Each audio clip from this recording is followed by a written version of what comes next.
Welcome to the Deliberate Exchange podcast. My name is Chelsea. I'm the Deliberate One, and get ready for an amazing interview with Kevin Foster. Hi. This is Kevin Foster. This is really exciting to be talking with you in this capacity, and I made sure that it was really formal. I sent you an email and everything. I got that email, yes. Even though we sit literally 5 feet apart most days, I wanted to make sure that I was doing this all above board. Of course. Don't want to just ask in person. No, that'd Get be lost by the wayside. that'd be too much. Now, the reason I'm so excited, and I've been telling you how excited I am about doing this, is because you are one of the most interesting men. Oh, like the Dos Equis? Way more interesting than that guy. The most interesting man in the world. Maybe the most interesting man in Blackstock. Okay, well, that's 2,000 people at the most.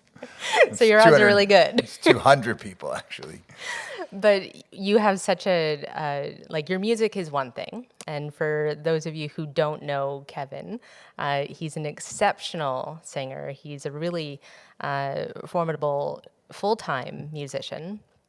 But all of that is secondary to all of the other things that you know. And I really want to highlight a lot of that. So in today's episode, I want to cover off how we met because it's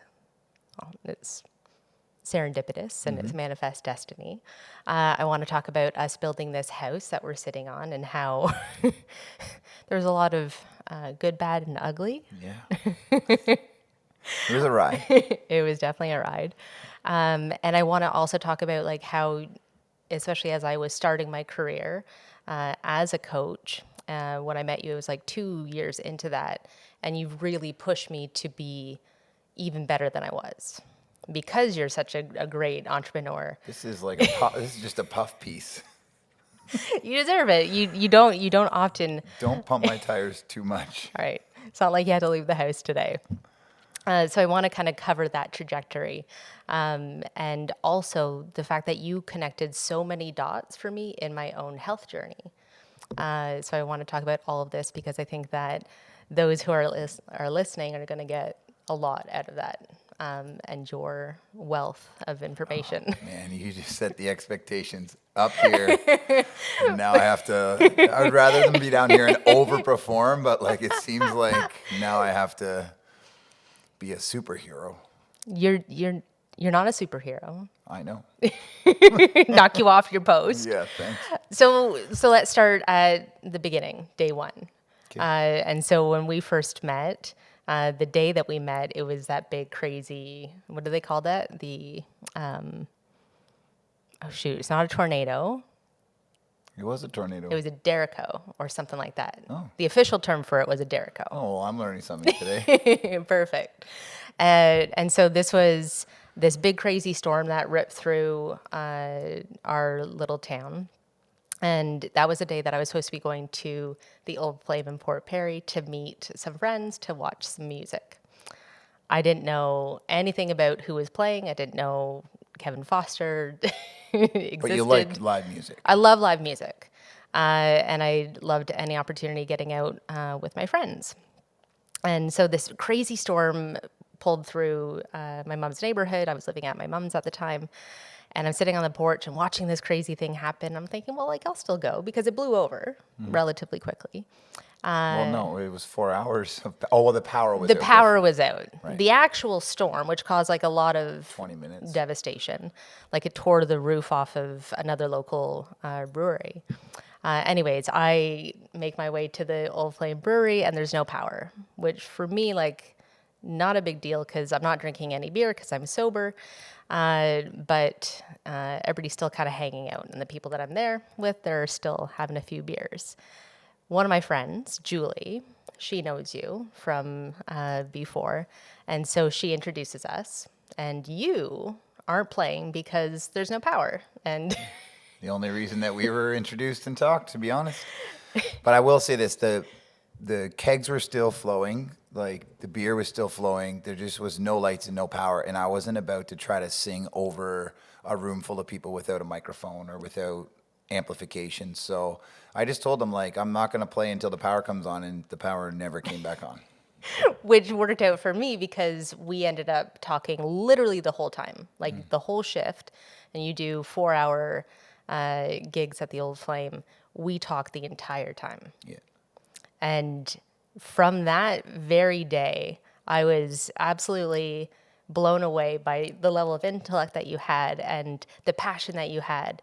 And I didn't even know at this point how good you were at singing. Oh yeah, you didn't even see me perform that day. That's Like, hilarious. I don't want to say that I fell in love that day, but I certainly had developed very quickly a strong respect for who you are as a principled man in that 4-hour shift. Nice. How about my side of the story? Yeah, I've never interviewed somebody before. Yeah. No, it's okay. I'm going to take a gulp. Yeah. I was still on stage, I think, when you got there. I think the power had just gone out, or maybe I was, but you walked in the room and you had like a little skip to your step. And I think you had like maybe a white t-shirt on or a white tank top. And you were really, like, it was just bright. There was a glow around you when you came in the room. This is for real. And like, you lit up the whole dark room of people who were drinking in a powerless building. And there was an energy about you that came in. So I immediately caught my eye and like was like magnetized towards you. So that's probably why I was like, let's talk to this girl. She seems like a bundle of fun. Absolutely. And so we talked at that barrel, at that, like, it's funny how those moments get kind of encapsulated in time because I know exactly where we talked the whole time. And truthfully, in the back of my mind, I didn't actually think that you were interested in me in a romantic capacity. I just thought like, you know, We had a great conversation, so maybe I don't know if I was. Yeah, I guess I was attractive, definitely attracted to you. So, yeah, I asked you for your phone number. You did. I can remember that image very clearly too. Like you're packing up, like you were working with your mic stand and you're collapsing that and packing up all the cords, and I'm walking out of there and you decide to ask me for my number. And so we did. We exchanged numbers, and you had to go to another gig because you're always running. Right, I did. I think you were going to the Yep. Jeff's place or something. Yep. Anyways, we exchanged numbers, and it was one of those like, you know, the rest is kind of history. Now, where the serendipity starts to come into this story, like, of course, we met on a day that we probably shouldn't have because the power was out, and that gave us opportunity to talk, right? So all of that, like, stars aligning. But I want to speak to a little bit about like creating the right circumstances for me to call in somebody like you. So if I hadn't got sober, if I hadn't started taking care of myself, if I hadn't started pouring the love into myself, that I wouldn't have seen that beautiful, bright star that walked in the room. exactly, Yeah, exactly it. absolutely. So it really goes to show you how much pouring into yourself allows you to attract really significant things into your life.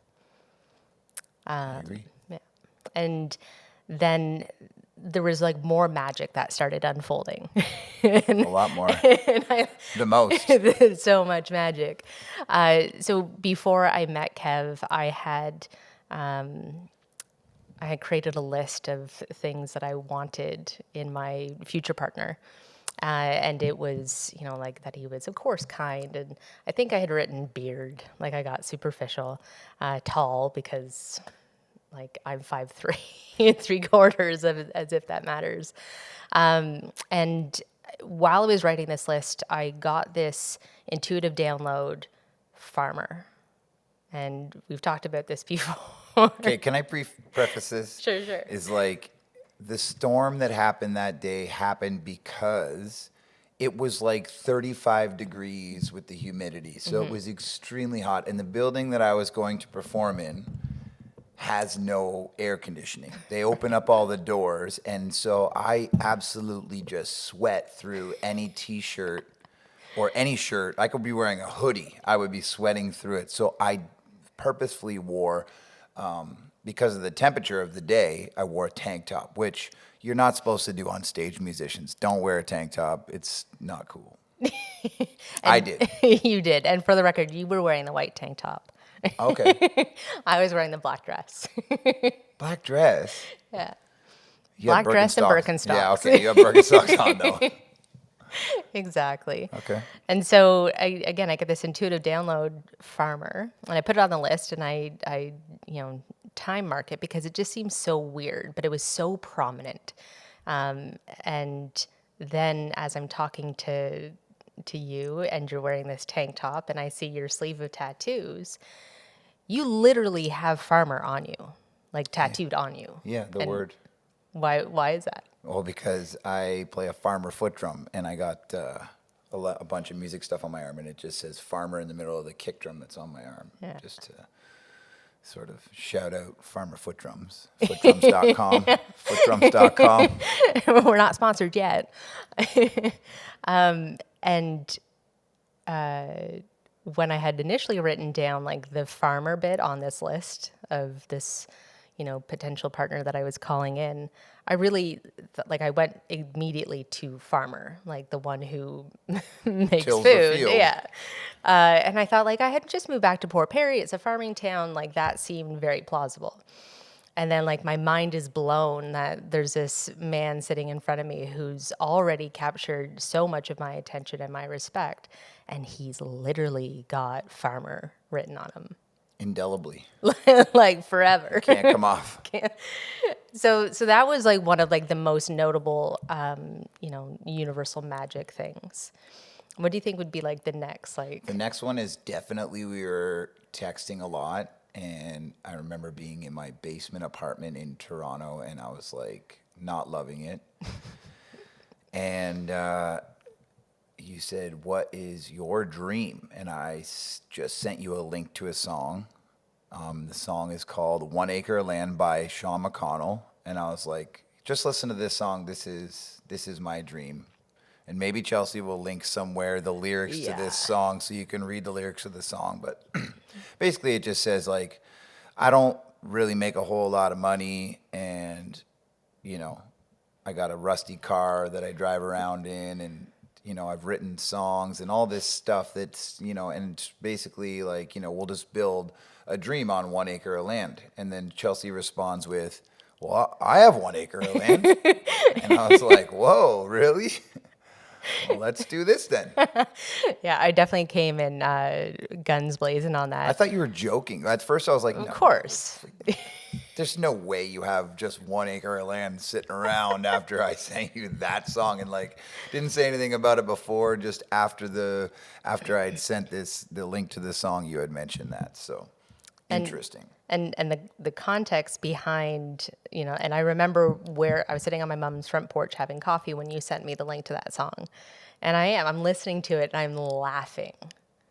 I'm laughing that you're sending this song about, just enough money that we're covered and something in the oven for supper and watching the sun go down on our 1 acre of land. And literally a couple of months before I had signed onto a title for this 1 acre of land where I had this dream to build a little house. And that we did. And we did that so well. My favorite part was every night while we were building the house, we went to bed and we would sing the line from Shania Twain's "Still the One," where it opens up with the lyric, "Looks like we made it," because we made it through the day. And there was so much going on, contractors and money flying around and holes being dug and dogs, and Yeah, it was a wild time. Absolutely. And to be able to come together, and I think that that's like a testament to the relationship that we were and have created and continue to create, is that of like, okay, we can go through some like really tumultuous times. Of course.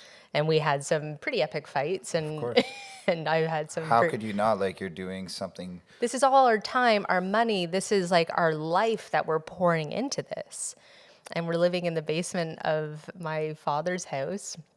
And of course, stress is high. And to be able to come together at the end of every day and be able to like have such a beautiful moment together. Now, I will say I was so nervous when we first started doing that because you would count me in and I didn't know what that meant and you had to teach me. Well, there's a rest at the first. Like it doesn't start on the one; it starts on the two. It's like 2, 3, 4, 1. Looks Looks like like we we made made it. it. So like it's on. So every time I would count to 4, you would start singing right away, and I'm like, wait, there's a rest at the beginning before the vocals actually start. That's why you do what you do and I do what I do. Of course. So I would love to talk about like the house is certainly one part, but I want to talk about like your entrepreneurial spirit because I think that in the concept of starting over and really pursuing your dreams and achieving excellence, you have, as I said at the start, you've been instrumental in showing me what's possible. So can you talk to me about how you made the shift from what you were doing before to then going full-time music? It was, I would say, it was like a gradual slope in both directions. So like I was doing a bunch of different medical and pharmaceutical, nutraceutical sales at the time, and I was like not bound by a salary. I was just working on commission. So if I did work, if I did sell something, I made some money. If I didn't sell anything, I didn't make any money. And so I was kind of not doing that very well to make enough money, and I wasn't taking enough music to make enough money. I was kind of half and half in it, and slowly kind of did less sales and more music. And I specifically remember one weekend I made a boatload of money, and I went home to my parents and like put this wad of cash on the table, and I was like, I think I'm just gonna play music now. I hope you can still be proud of me. I'm not gonna be the, the businessman or whatever I was doing before, and that was it. So I went all in and just didn't waver and just kept going, and yeah, here we are.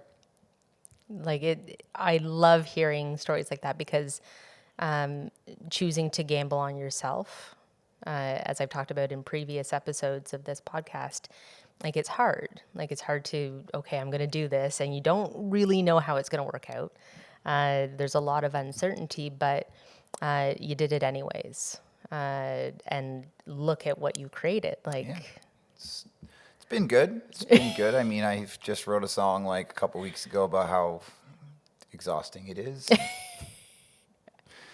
It was a whole song about complaining about everything that goes on as a full-time musician, where you're like playing everybody else's songs, and it's, there's people who are drunk and drooling and asking you to play one more. Like last night specifically at my gig, I played 4 hours straight, and it was, come on, one more song. And I'm like, I'll tell you what, if you come back here next week on this time, I'll play a 4-hour encore for you.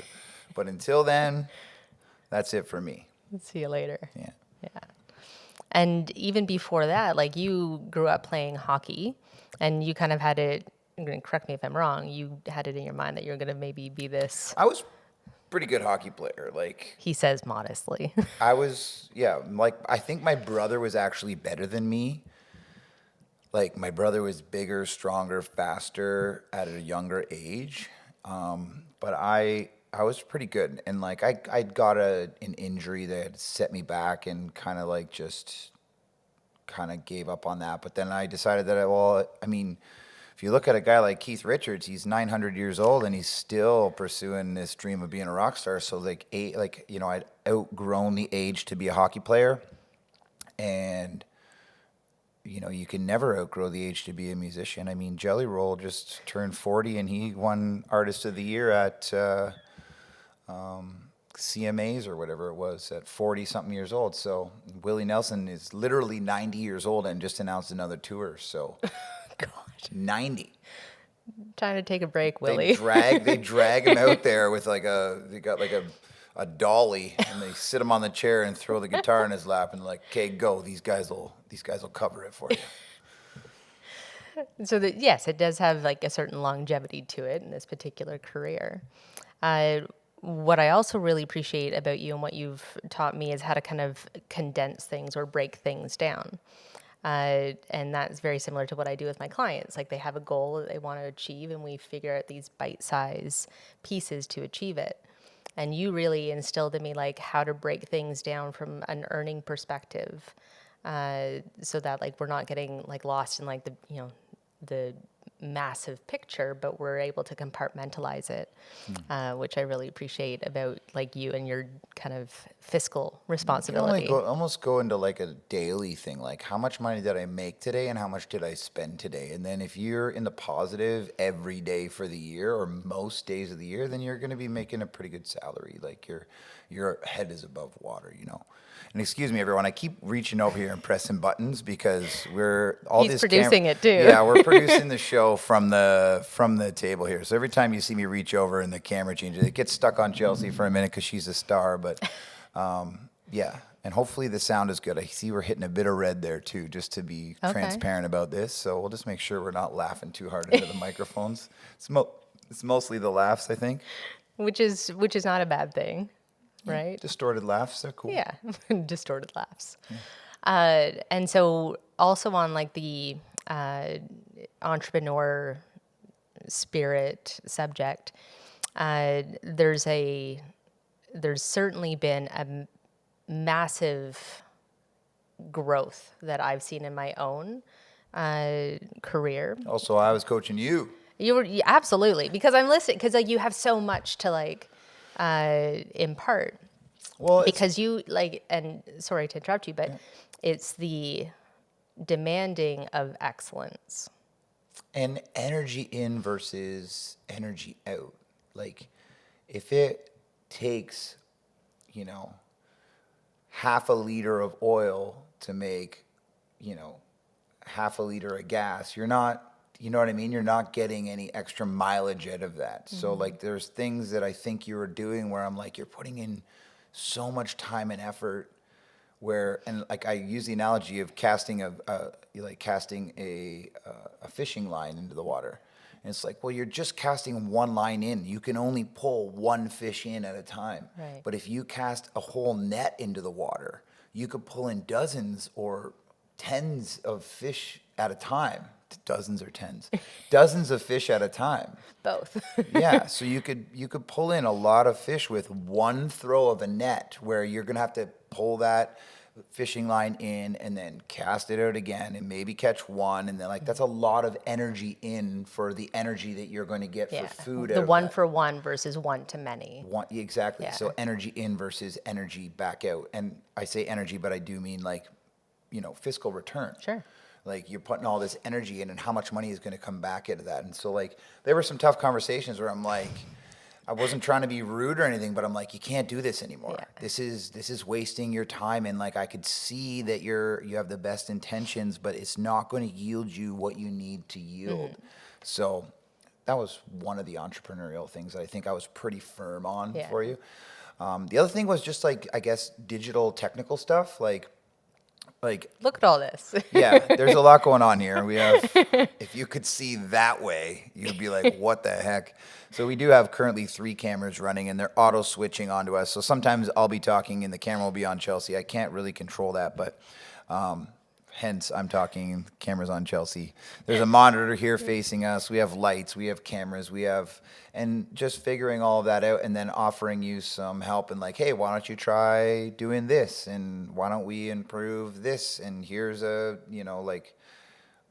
sometimes you get my hand-me-downs. So I'm like, Hey. I got to get a new mic. Do you want this mic? I Sure got to get do. a new computer. Do you want this computer? It's new to me. Yeah. So. And you know, like as firm as you were on some of those different points that you were helping me along with, I think that there's 2 things to speak to on the mindset piece. The one is the fact that I was too close, right? Like I'm like totally zoned in on doing something a certain way, and I needed somebody else to highlight and to help me zoom out, Right. to show me a different way of doing things, a different way of approaching. And as Meatball McCann from, Oh yeah. right? Yeah. As she said in a post-fight interview after she had won, and she had a series of losses, and she finally won. And she says, like, I was doing the same thing, but our goal was the same. And so we keep the goal the same, but we just changed the approach. We changed the plan. Right. And I needed your perspective to be able to zoom out and do that. Yeah, And just like a fight coach. 100%. You're standing in there like this behind the gloves, and they have a whole nother view of like where your feet are, how the distance, and like it's just a different perspective. That's Yeah. all. And you don't know what you don't know. Like I'm trying to, fuck around and figure it out. And I really value your thought process, your opinions. And like, I think I'd have to look at the metrics in my business growth. But since I've met you, I think I've seen a steady, like almost 300% growth in my business. Good. I'm not That's giving you all the credit, It's but not like, me. Like you again. I helped you maybe change the approach slightly, just a couple degrees on a ship. maybe 1%. Yeah, maybe 1%, but like just a couple degrees on a ship's trajectory changes where it lands by miles and miles when it gets down the road. So like we just did one of these little turns, and now you're miles away, and you're a kilometer from where you would have been. So another sea analogy. Yeah. This is a very nautical episode.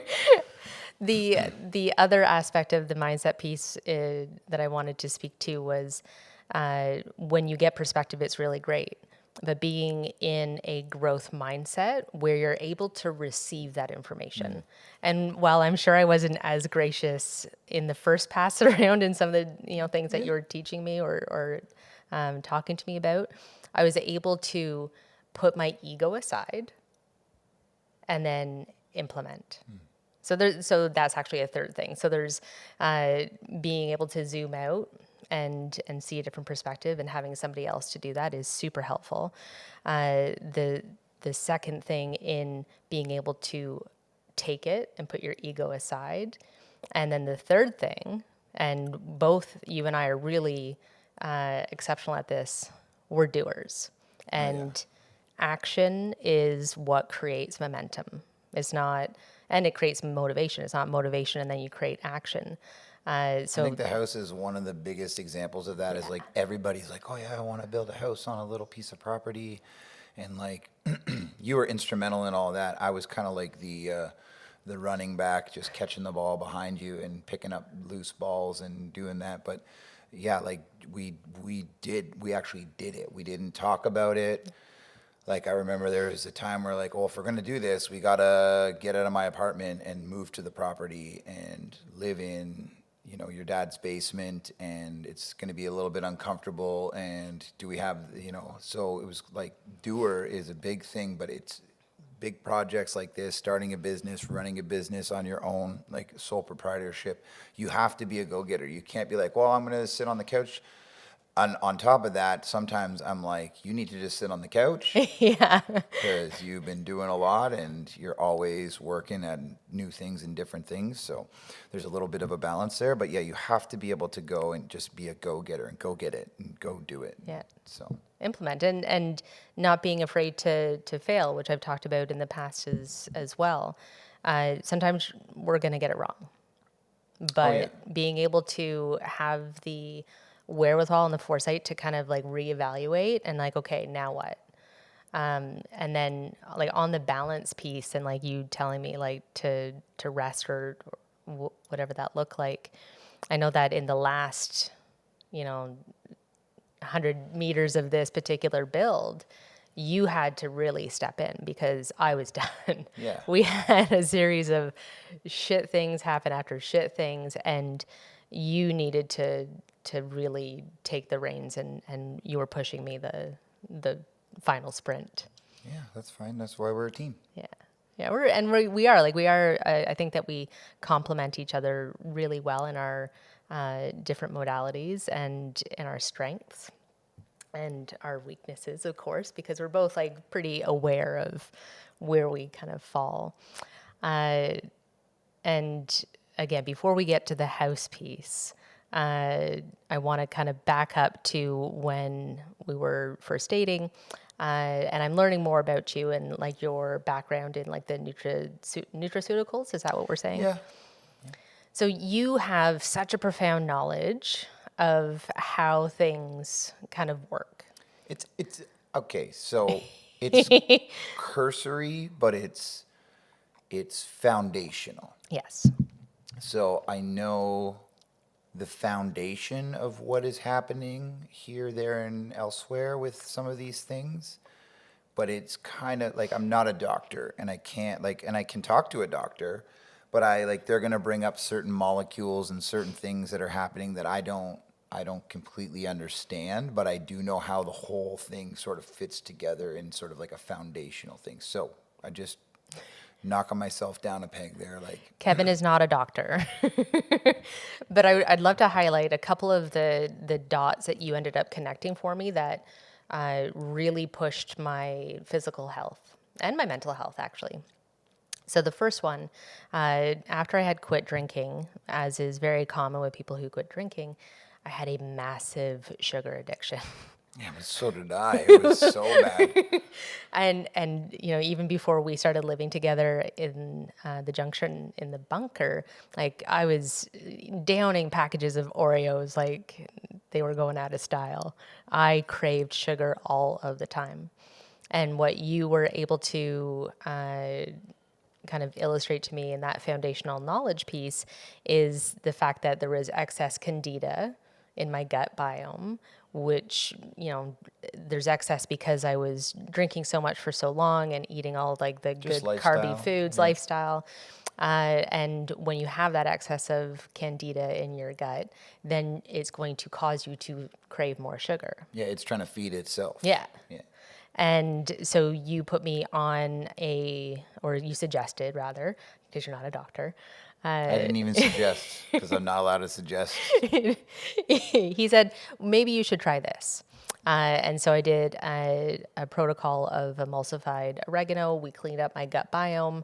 And now, today, a couple years later, like, yes, we still love our sweets, but there is nowhere near the level of addiction that I had with sugar. Yeah, I remember you saying that it was helping. Yeah. It was, you're like, I need to do that another round of that. I need to do another round of that.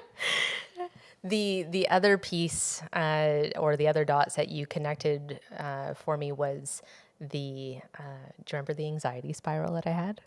Oh yeah. I was like, what's wrong? Like so in the bunker, he was doing interviews and shooting videos for artists.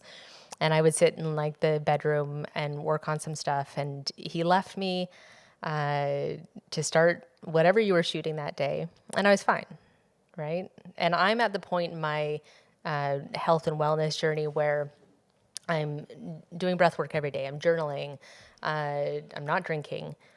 And I start declining fast. I'm panicking, shortness of breath. I am imagining the worst case scenarios about so much. And I'm floored that I'm having such a visceral reaction out of nowhere.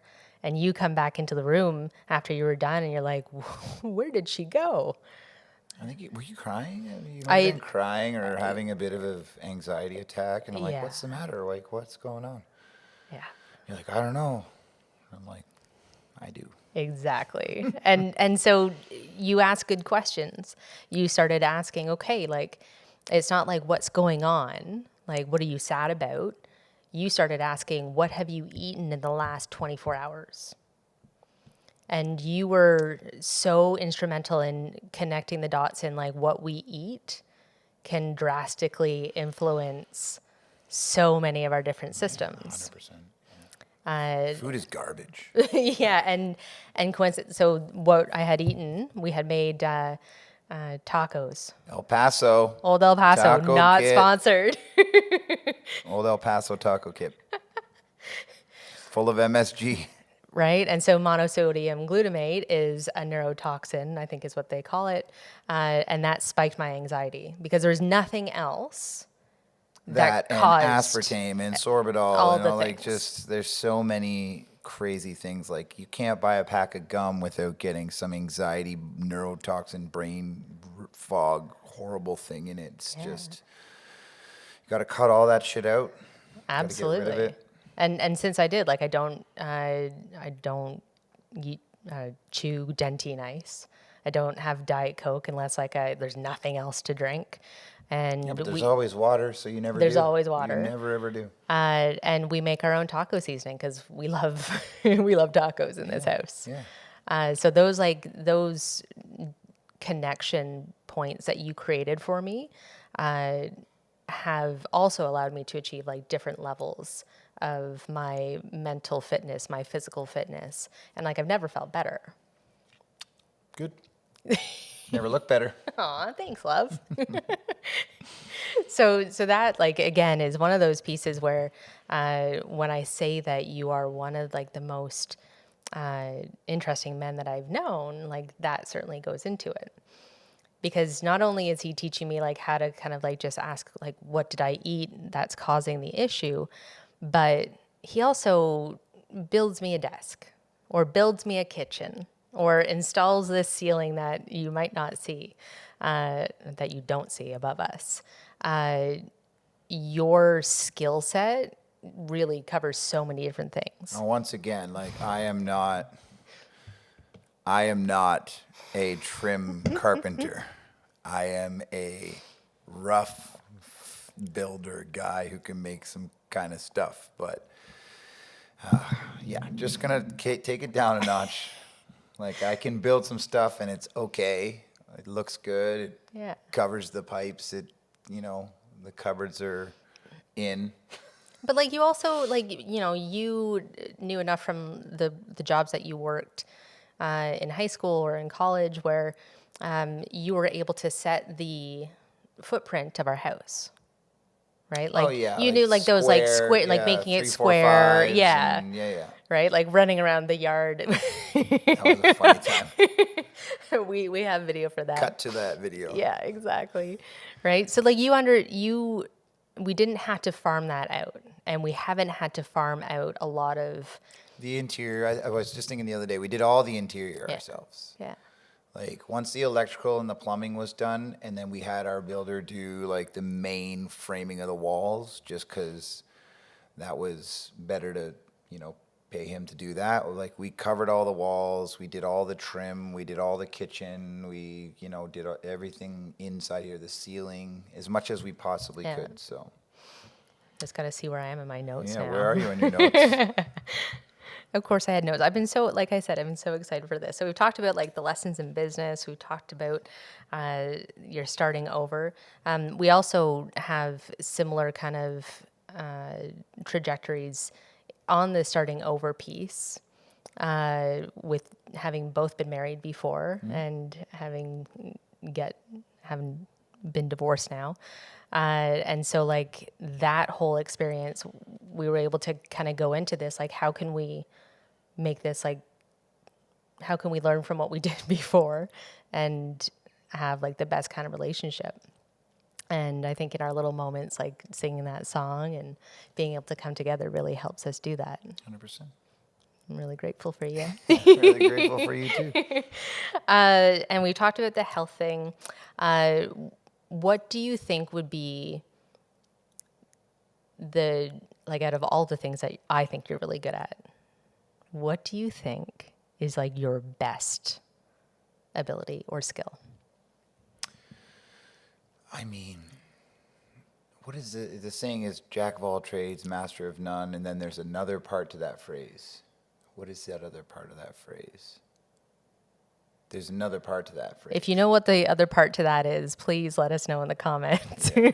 Jack of all trades, master of none. Yeah, like I just think I have a little bit of cursory knowledge in a lot of different things. And it's like sometimes that can be great, and sometimes it's not good because you don't know enough, but you think you do know enough, sort of thing.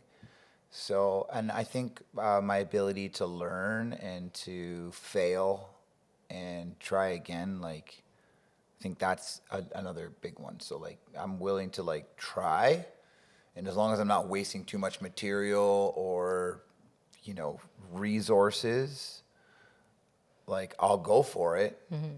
I was really nervous about, for instance, finishing the shower because we only had a certain amount of material that we had specially ordered, and so it took me a long time to get up the courage to actually like finish that. But like, if I know that I'm not going to be wasteful, I will try. I don't want to waste time, energy, resources to fail miserably. So a lot of times I'm like looking at something and I'm eyeing it up for a long time. Like, how is that going to happen? And sometimes you think that I'm just jumping in to do something, but I have actually been stewing about it for 6 months. Like, okay, so the windows, when we box the windows in, we got to do it this way, and then we're going to put that on, and that's got to go first. And then, so I work out those problems in my mind. There was something recently that happened, and I was like, it was when I was doing the windows. I was standing at the front door, staring into space. I'm like, I think the wood's too thick to slot into the windows. And then I planed the top of the board off, and it looked like crap. And I was like, shit, what am I going to do? And I'm like, flip the board upside down, plane the bottom so that you don't see it ever. And so like little things like that, where I sat there and just thought about how the hell am I going to make this wood that we got a stack of wood here now, and like we're not sending it back. That's a crazy waste of time and energy, even though we get our money back and maybe get the right stuff or maybe not. I was like, we got to make this work. So the little shit like that, like sorting through the problems, I would say that's about it. Yeah. That's a pretty significant thing. Yeah, problem solving is, I think, one of the biggest things in life. How, like, when something happens, it's not like, oh no, that happened. It's like, okay. And like sometimes that's my detriment too, because I want to fix you, right, or fix what you're doing, or fix your mood, and you're not in the mood for me to fix. I'm not just here to fix you. You just want me to listen to you. Where I'm like, oh, we got to fix this problem, and so that can be a detriment at sometimes. But a lot of times it's like, let's just solve this problem. Yeah. Love that. Yeah. And what do you think you are most proud of, like, of the things that you've accomplished to date in your years of life? I don't know. I think, like, making a living being a musician is very difficult. I think that's like a 1 in a million thing. I'm happy that I'm good at. I've become good at learning and figuring things out. Like, again, I think problem solving is probably the number one. Yeah. Like, how do we fix this problem, whether it's with our relationship or the camera slider or the guitar buzzing, or, the sound at the show. Like, YouTube is amazing for that. I love YouTube. It's like, let's just see how to fix this. Yeah, you really opened my eyes to, like, of course, I was like pretty pigeonholed into like Instagram and Facebook. And I know of YouTube, but like I wasn't utilizing. Oh, there's whole universities on there. Yeah, like there's so much. You want to learn you're about drilling a new well? Yeah, oh, okay. let's learn about that. What kind of well pump do you need? Why do you need gallons per minute? So it's like everything that you need to learn is there. So it's like, I think it's going to make, a lot of, if you're good at learning and you're willing to like take initiative and be a go-getter, then that's something that you could use to your advantage. There's, like, even when it's time to fix my car, I'm like, I go on, there's 2 hillbillies in southern Oklahoma. Excuse me, anyone in Oklahoma. What? I don't know why that thumb is popping up there. That thumb is pretty cool, though. It just went right on your face like she's the best. I have no idea why that's happening.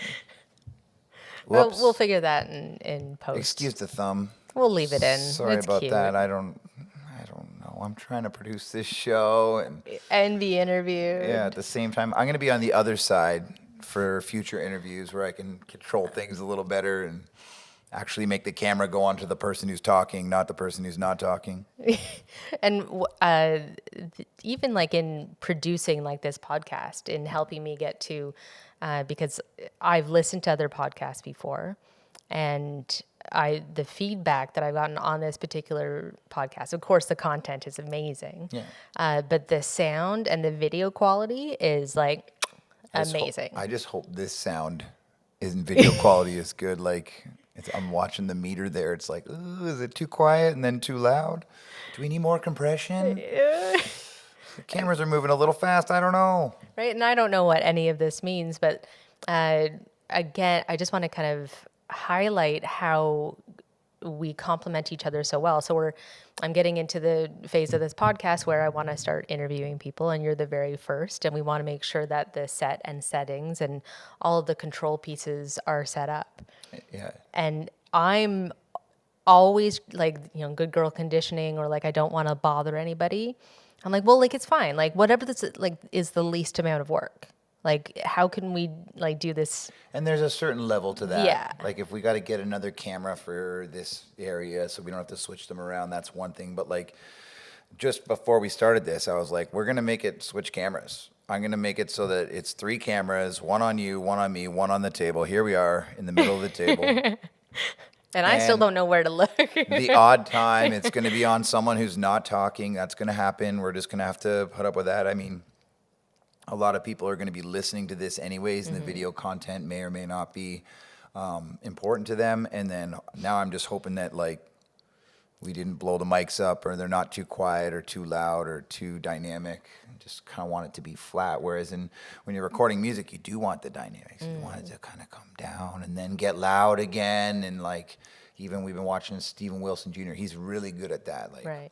He'll start singing and playing really quiet, and then he'll start screaming and hanging and banging on. You don't want that in a podcast. You kind of want it to be nice and level, nice and straight. Sure. The laughs are as loud as the talking, and everything is even. So it's a little bit of a different dynamic, but hopefully it all sounds and looks good. And next time it will, like, that's what I mean. Like, it's one thing for me to like try to do this from here, but I think if I'm on the other side of the board and I'm able to like turn up the guest's mic because they're talking a little quieter, Right. turn you down, or make sure I hit the exact camera when someone's talking so it's switching exactly to the proper person who's talking, that would be beneficial. Yeah. But Because we don't play small here. Like No. we achieve excellence in whatever I do. Just as you were talking about, like the Stephen Ray Olsen. No, Stevie Ray Vaughan, No. Stephen Wilson Jr. Well, yes. You mix those two together. Sorry, guys. Stephen Ray Wilson? Shrug. Of course, I love music. We talked about that at the start. But I had such a limited scope of music and what I was hearing. And Oh, yeah, you didn't Like- ever hear the loud tambourines that were just... now I hear the tambourines I hate everywhere. a tambourine. They're too loud. They're too loud. Get your tambourine and throw it in the garbage. No one wants a tambourine unless it's mixed so low that it's just filling the background like a shaker. Tambourines. Right, and so now I can hear the tambourines, or like the different intonations, or You'll be like, what's that? Oh, timbre. timbre. Right. What's that? I'm like, that's probably a cello maybe, or a melodyne. I don't really know, but yeah, I'm And glad you heard it. And now I can call it like, is that like a mandolin, or is that oh shit. Now I'm on Pedal steel or steel or Yeah, slide. right. Like I can like sometimes like, hey, is that a whatever that instrument is? Yeah. But like music has become much more full, right? Just like my life has Oh, become. you're hearing more, yeah. I'm hearing more. course. Like this is like Mr. Holland's opus in a way. So my music experience has gotten so much more full and richer, as has my life, just by virtue of having you in it. Me too. No. I think that's a really good place to leave it for now. I think, I know that we have a whole other discussion that I'd love to do on the house build and the nuances, the struggles, and all that kind of stuff. So for those of you who have been listening or watching, I'm so grateful for you being here. So thankful to my love, Kevin Foster. I'm going to link some of his socials and YouTube and all that kind of stuff in the show notes so that you can get to experience how great he is with the music stuff, or where you can go see him play if you are local. And thank you. Thank you. Thanks for having me. Bye, everyone. And then in the meantime, Wait till the camera gets on you. I gotta wait. For the big ending. Okay. We gotta wait more. Oh, No, well, this will work. I don't know what this one.